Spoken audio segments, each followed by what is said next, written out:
Fear of growing up for scapegoat survivors of narcissistic abuse. Scapegoat survivors of narcissistic parents often feel different than their peers. They experience themselves to have less authority than other adults. They may feel much younger than their chronological age, and they may feel less knowledgeable, less powerful, and even less worthy of admiration. It can be tempting to label this experience as low self-esteem and keep moving.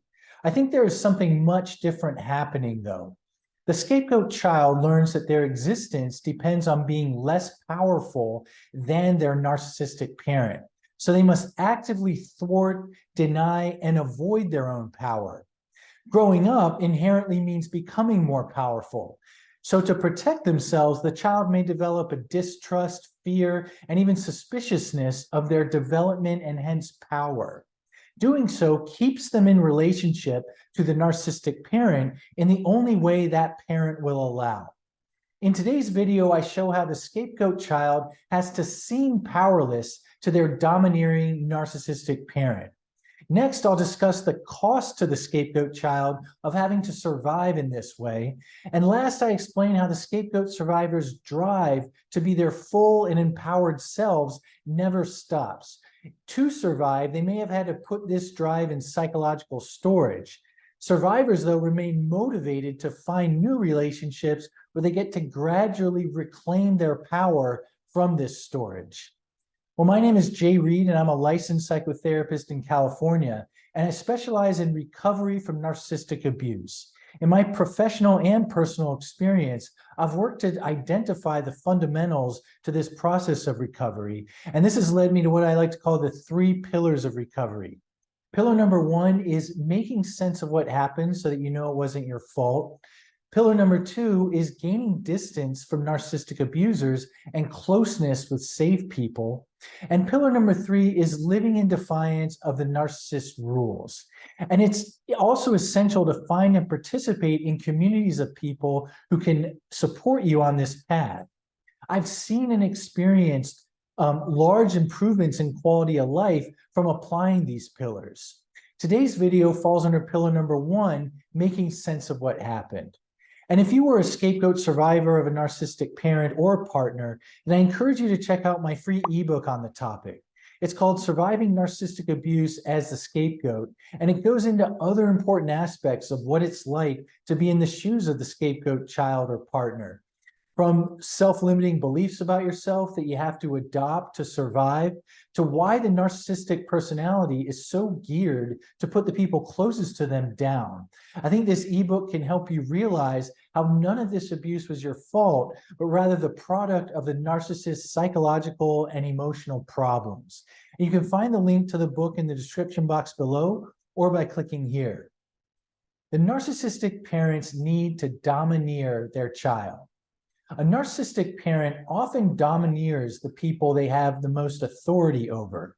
Children become frequent victims. To domineer is to assert one's will over another in an arrogant way. The narcissistic parent benefits from domineering by feeling powerful. It's an artificial and unearned sense of power, but that is of little consequence to them. Their need to always be on top may reflect their own core sense of powerlessness. Instead of acknowledging these feelings, they unconsciously deny them. Next, the narcissistic parent psychologically relocates these feelings into someone else. It is not enough to just see someone else as powerless, though. They must also influence that person to adopt these powerless feelings as that person's own. A narcissistic parent easily gets their scapegoat child to identify as the powerless one. Limiting the child's freedoms in a because I said so kind of way leaves the child in an amoral and powerless world. The child learns that their wishes have no standing with this parent. The child's ability to do what they want to do rests on the whim of their parent. And the parent's whims are always at odds with the child's desire to feel in charge of themselves. In this way, the child of narcissistic parent lives in a dictatorship as a forced subject. Well, I'd like to talk about another fictionalized case named Ira. Ira's father treated him like he was a servant from an early age. His father never asked Ira to do a task. He issued commands. Take these trays to the trash can, he would bark at Ira as they finished up their lunch at Burger King, or at home it was set the table for dinner, or go get my shoes. Ira recalled balking a few times when his father did this. Ira felt bossed around and it was infuriating, but he also knew that he had to be very careful of his father's temper. He knew it wasn't okay to say no directly to this man. Ira knew he could face a wrath that he was not prepared for. Instead, Ira would try to eke out some say in the matter by trying to do things on his timeline. Ira tried, okay, Dad, give me 5 minutes. Well, this was not enough submission for his domineering father, who barked, what did you say? You're going to do something when I tell you to do it, not later, now. And of course, it was in a much more rageful tone. Ira recalled how it was one thing to be told this and another to see the heartless contempt in his father's eyes towards him. Ira felt an intolerable mix of rage at this injustice and also shame at being so emotionally estranged from his father.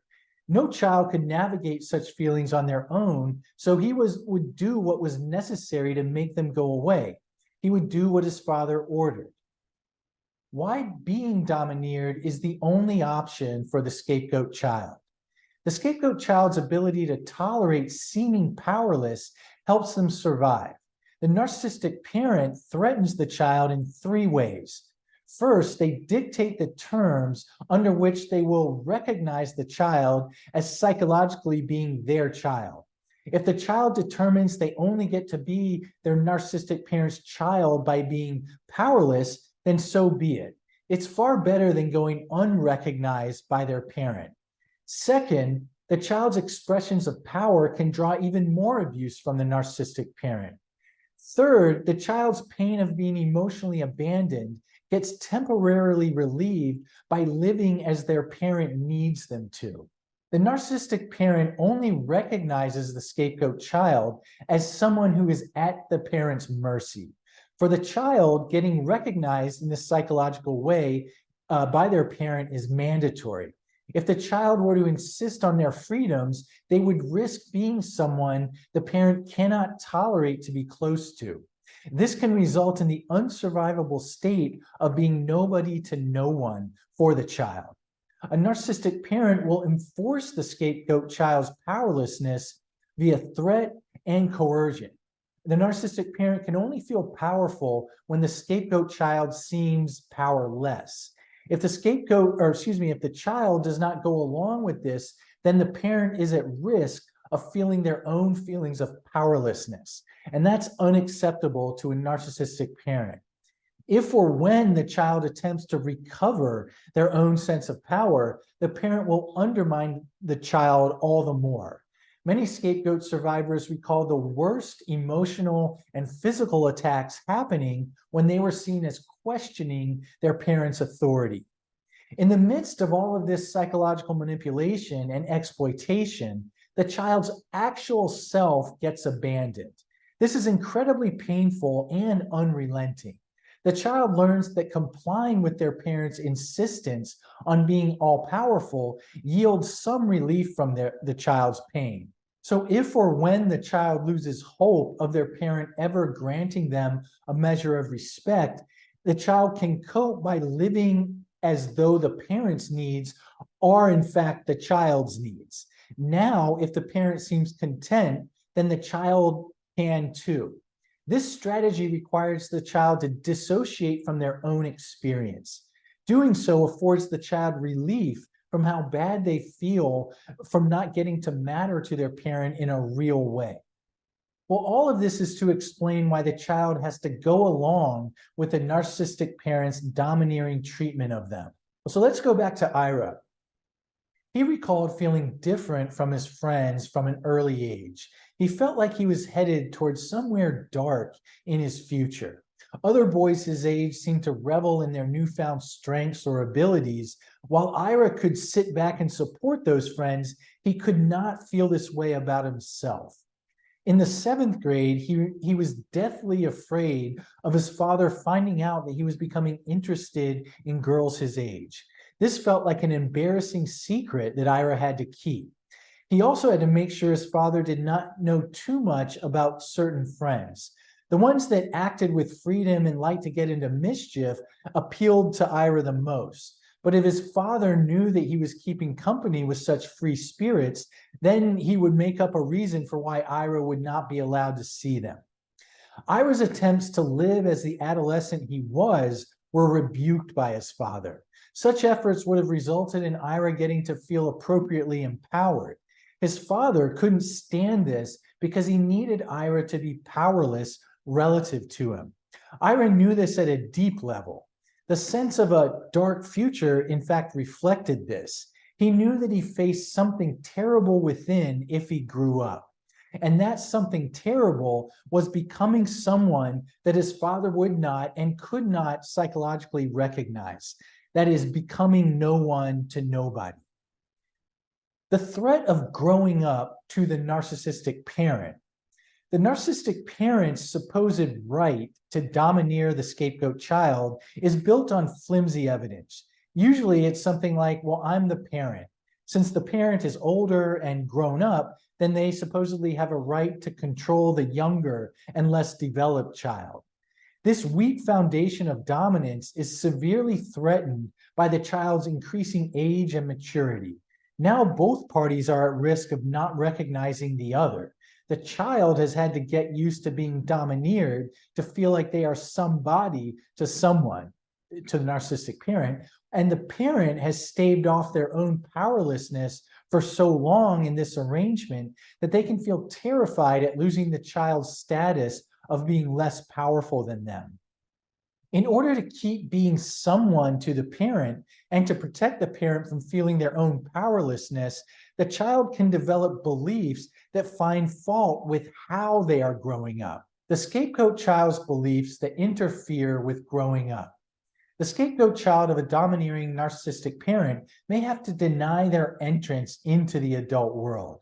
The threats of being nobody to no one, attack from the narcissistic parent, and/or the pain of emotional abandonment demand this. Here are two beliefs that serve to cripple the scapegoat survivor's sense of being a full-fledged adult.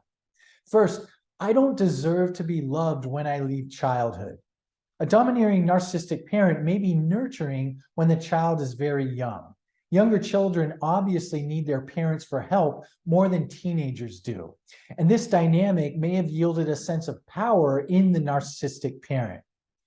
Good enough parents express love to teenagers in a different way they do to young children.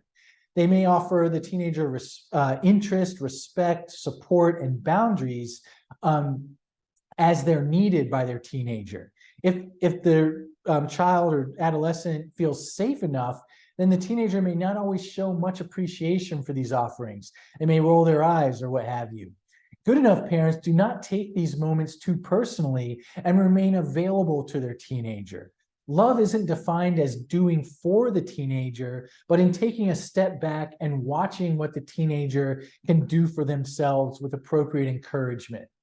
This transition can be impossible for a domineering narcissistic parent, and their child may pick up on this. The child may blame themselves for not being able to stay the way their parent can seemingly love them. If their parent grows cold, indifferent, and contemptuous towards the adolescent, then this belief can explain why.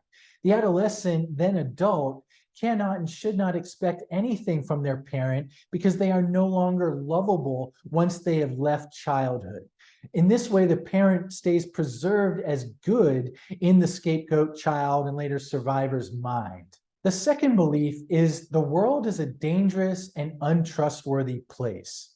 As kids grow up, they become more interested in the world outside of their family. They want to establish friendships and explore activities that bring them fulfillment.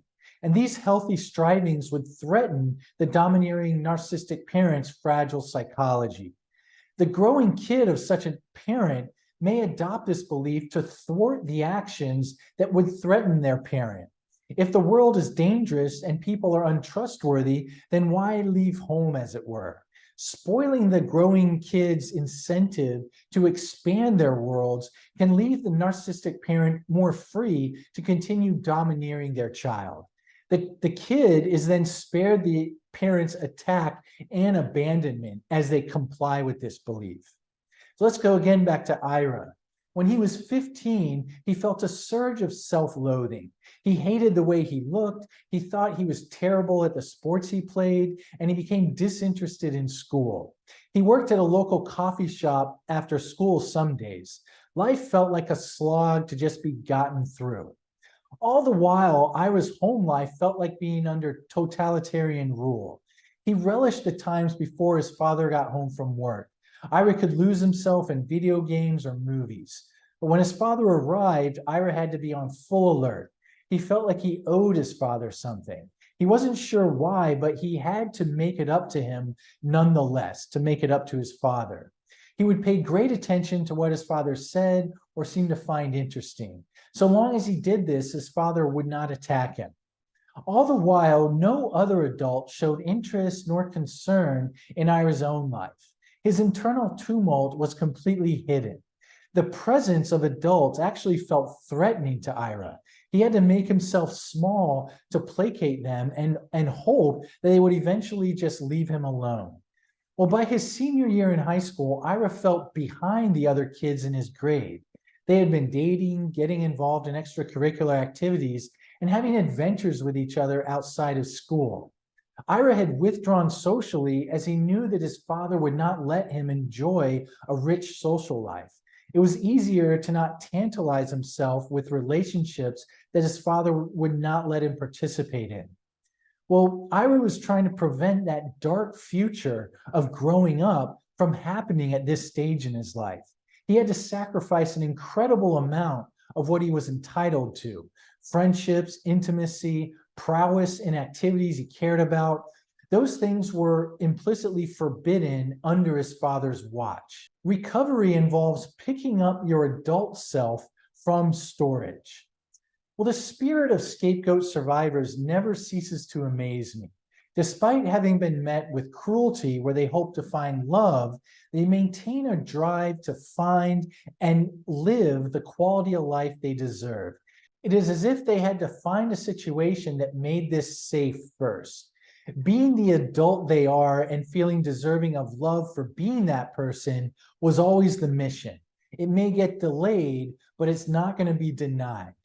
In my therapeutic work with survivors, much of it centers around knowing that it's safe to be their adult selves now. It was not safe to openly mature when they were younger. Nothing can change that tragedy. What can be healed is a survivor's right to be who they are now, developmentally speaking, in their lives. Being an adult in this sense means being entitled to the same amount of respect, goodwill, and dignity as any other adult. It also means that no adult's well-being is more important than any other's, nor is any one adult's opinion or thoughts worth more or less than any other adults. Finding it safe to be this type of adult is to encounter continued care and support while being this way. The scapegoat survivor has had to learn that being fully upright in this manner is dangerous. That used to blow up their narcissistic parents' willingness to be their parent and see them as the child. What seemed like kindness from the parent was just the parent feeling gratification at feeling more powerful than the child. The scapegoat survivor may gradually find it safe to expect love without having to sacrifice their power. It's a fundamentally different kind of calculus with this type of love. Here, the other person really wants you to feel as empowered and good about yourself as possible. Compared to what was known with the narcissistic parent, it is far more about you, the survivor. And this kind of genuine concern for you can feel extremely unfamiliar at first. Scapegoat survivors may even have a hard time feeling and believing it. What has been unsatisfying and hurtful has also been the most familiar in close relationships. What feels good and satisfying is new and is going to take repetition in order to feel real. Well, therapy can offer such repetition. Clients get to see over time that the two beliefs they had to adopt earlier do not have to apply in their lives today. Finally, again, let's go back to Ira. He came to therapy in his late 20s. He was a successful professional, but felt very isolated and anxious when he wasn't at work. He could think through the problems he had to solve, but only when he was working alone. In larger meetings at work, he found it difficult to hold on to his own thoughts. He felt overwhelmed, small, and resentful in these situations, as though what he had to say was not worthy of others' respect. In privacy, Ira had a chance of feeling like his ideas and opinions might matter. But when he had an audience, that seemed and felt impossible. He felt like what he had to say was faulty and going to be regarded as stupid or inconsequential.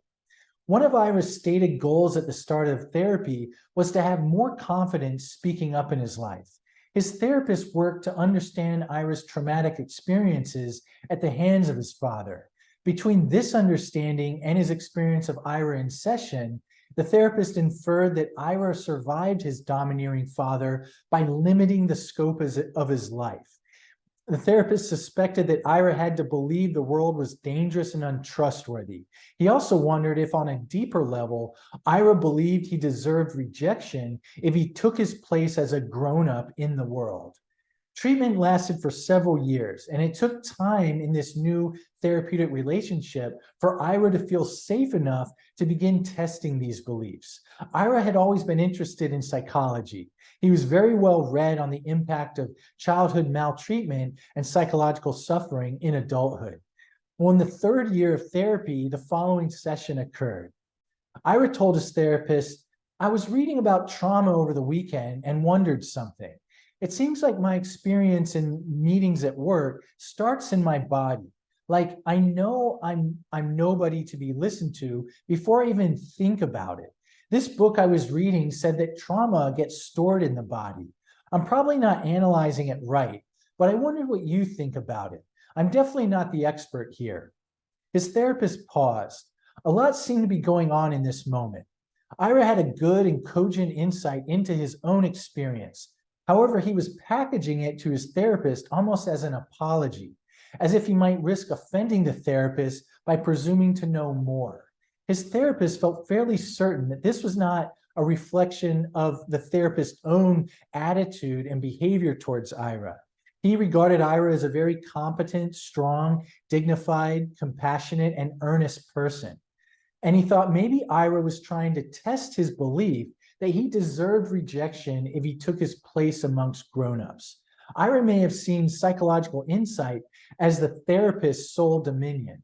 By bringing up his own insights, Ira was presenting his therapist with an opportunity to respond in a way that might disconfirm his belief.